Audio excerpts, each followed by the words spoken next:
Hi, Ben here from Trident Fly Fishing, and today we're going to go over the 10 must-have flies for Belize. Stay tuned.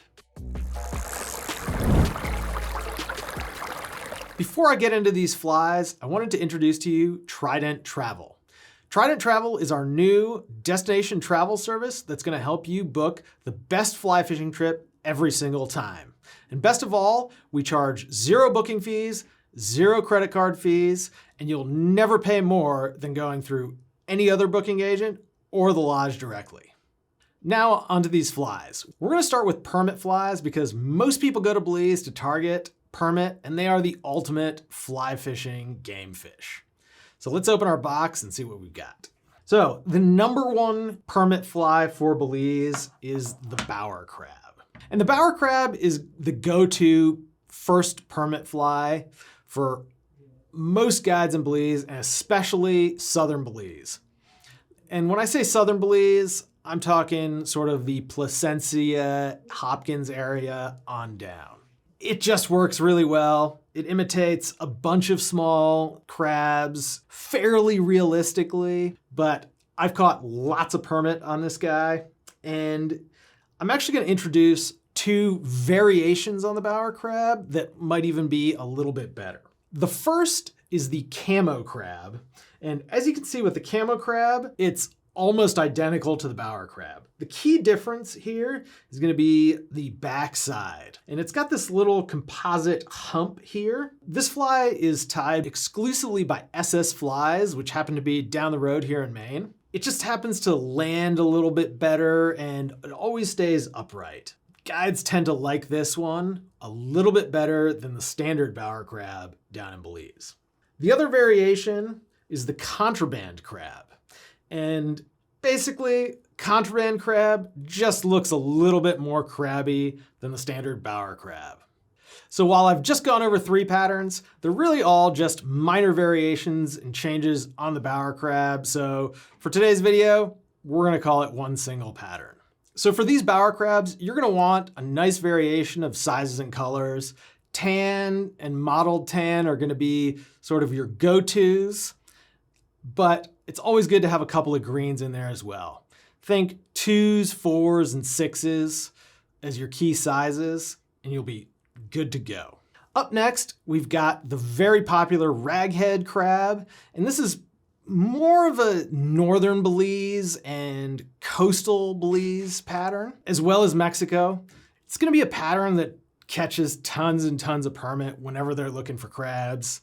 Just works really, really well. It's kind of a smaller version of an old Del Brown or an EP crab, and seems to be more the size that they're keyed in on. This one here is a 2, but you'll probably want them in 2s, 4s, and 6s while you're down there. Next up in our permit flies for Belize is the EP spawning shrimp. And this has got to be one of my all-time favorite permit flies, and I am never without it anywhere there's a permit or a bonefish or anything else that might eat a shrimp. The one I've got here is a large number 2 bead chain. And I actually carry these in every size and every weight they make them because it's that effective of a pattern. You're going to strip these a little bit differently than a crab, so it's going to be that shorter, shrimpy-like movement, but permit love to eat these, and so do bonefish, and so do triggerfish, so you're definitely going to want to have this one in your box. Last up in the permit patterns is Viverka's mantis shrimp. This is more of an old school pattern, but it's still super effective. It's a very lightweight shrimp pattern, so you can fish it in much shallower water than you could the EP spawning shrimp. And it also comes in smaller sizes. So think of it as a lighter weight, much more delicate presentation version of the spawning shrimp. And you're going to want to have it, especially if there's tailing fish around that would not eat your crab fly. All right, that's it for the permit flies. Now let's get into the bonefish box. When we're talking bonefish flies, generally speaking, the patterns are going to be pretty standard no matter where you go. What's going to change a lot is the size and weights and, to a limited extent, colors that you're going to want to have those patterns in. So regardless of whether or not you're going to Belize or the Bahamas, if you're taking a gotcha, make sure you carry it in lots of size and weight variations, from blind, super light, tiny, all the way up to heavy lead eyes. That's gonna give you the most range to fish these. If you see bonefish in a channel, you can still catch them. If you see them tailing in super skinny water, you'll be able to get them there as well. And with that said, our first must-have bonefish fly is, of course, the gotcha. It's one of the most standard bonefish patterns. If you've ever been bone fishing, you've probably got one or a dozen in your box. I know I've got a lot in here in standard as well as fox and bunny variations. It's just a really, really great fly that works for bonefish anywhere in the world. And if I'm tying my own, I like to add some hot legs off the back. Just seems to give it a little bit more action and differentiate it a bit from the standard gotcha. But standard works really, really well too. Up next is a pattern that was actually designed at Turnef, which is one of the most amazing lodges in Belize and should be on every fly fisherman's bucket list. This is the Pops Bonefish Bitters. And the Bonefish Bitters, I'm not quite sure what it imitates. Maybe it's a hermit crab, maybe it's a little crab walking around the bottom, but you're gonna wanna fish this with a really slow strip.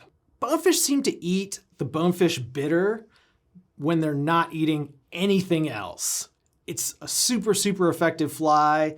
In Belize, I've fished it in Bonaire, and really any place that bonefish are being selective. This is absolutely the must-have bonefish fly for Belize. Up next, we're going for another classic, which is the Crazy Charlie. Now, the Crazy Charlie is probably second only to the gotcha in terms of bonefish popularity.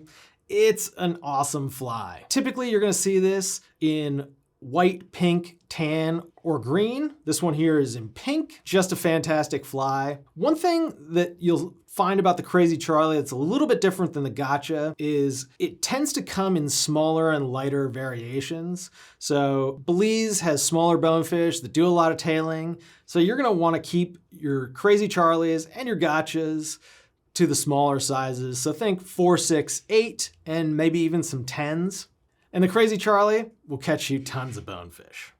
And for our last pattern, we're going back to Turnef Flats. This is gonna be the EP Turnef Micro Shrimp. And you might be looking at it and saying, hey, this looks like a Crazy Charlie. And well, it does. It's gonna be a standard tiny, tiny shrimp imitation, or perhaps a little minnow imitation, depending on what you think the Crazy Charlie imitates.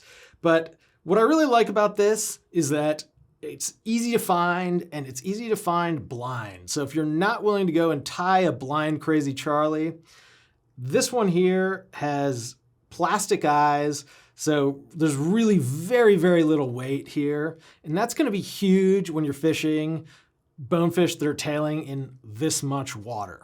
Because if you get anything that's too heavy, it's gonna land and spook them, or they're not gonna see it. So this will kind of float right down very, very slowly. It will make very little disturbance on the water. And particularly if you're at Turnef fishing to these giant, giant schools of bonefish, this is gonna be one that you'll wanna have in your box. Now, on to the last of the big three, which is tarpon. Tarpon are a tremendous game fish known for their awesome jumps. If you've ever caught one, you're probably already addicted. In Belize, the best tarpon fishing is gonna happen from about February, March through sort of July. That's when the migratory fish are around, and there's just a lot more of them.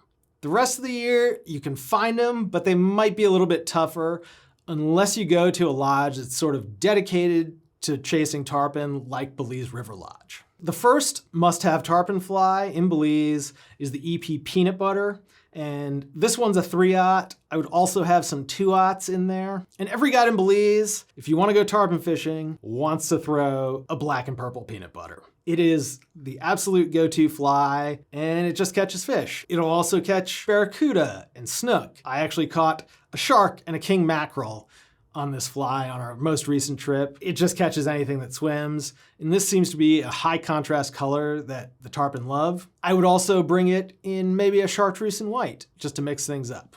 And our number 10 fly for this list is gonna be the tarpon toad.